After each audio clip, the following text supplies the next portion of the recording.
मैं संजीव दीक्षित, ये मेरा बेटा है लविश दीक्षित।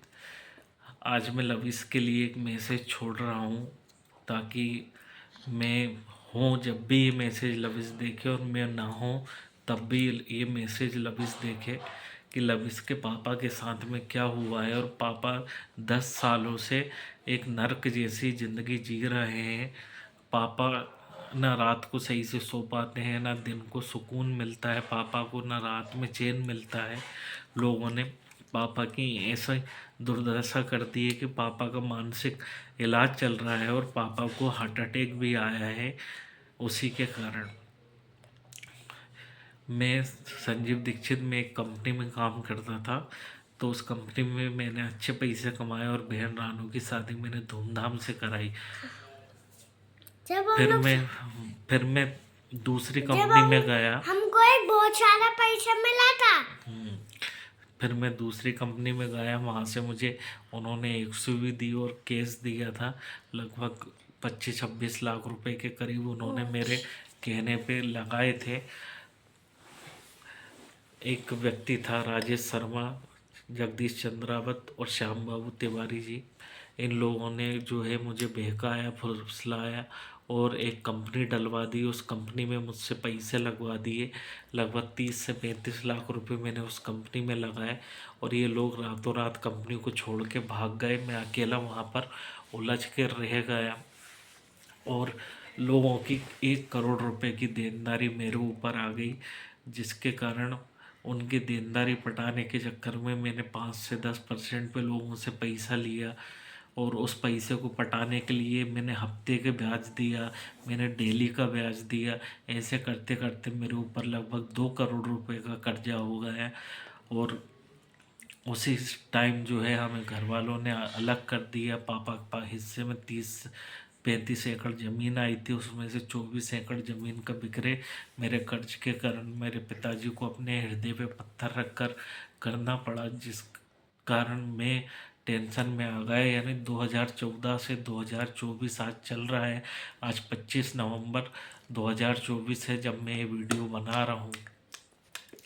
तो पापा को ज़मीन बेचनी पड़ी और एक निर्मल धनेदी करके व्यक्ति था जिसने मेरे ऊपर अड़ी डाली और उसने 35 से 40 लाख मुझसे रुपए लिए। उसी पैसे को उठाने के चक्कर में मुझे डेली का और हफ्ते का ब्याज लोगों को देना पड़ा और फिर उस पैसे को पटाने के लिए और पैसा मैंने उठाया, रिश्तेदारों से पैसा लिया, मम्मी पापा के माध्यम से रिश्तेदारों से पैसा लिया, सारी चीज़ें की और जो है हम बहुत कर्जे में आ गए।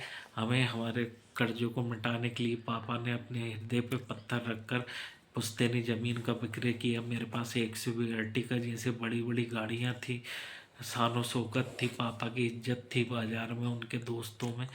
वो सब पे हमें झटका लगा, धक्का लगा, लेकिन मैं फिर भी रोज़ सोचता कि मर जाऊं, लेकिन मैं फिर भी ज़िंदा हूँ।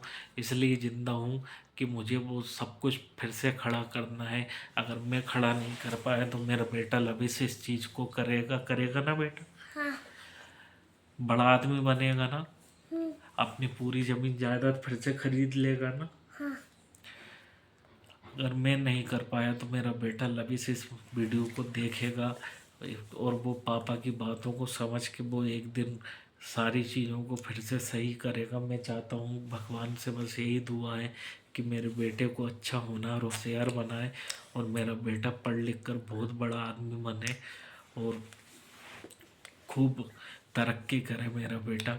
मेरे मम्मी पापा सुखी रहे, मेरे मम्मी पापा की सारी दिक्कतें ख़त्म हो जाएं। मेरे मन में 10 वर्ष से जो डर है जिसके कारण मैं रात में सही से सो नहीं पाता, डिप्रेशन की मेरी गोलियां चल रही हैं।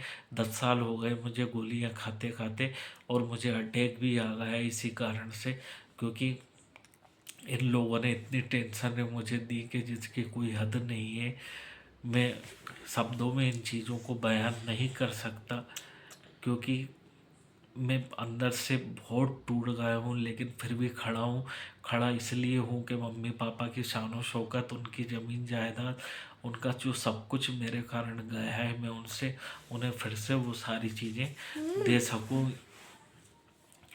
हम फिर से बेसिक वैसे ही होंगे, सारी चीज़ें बेसिक वैसी ही होंगी।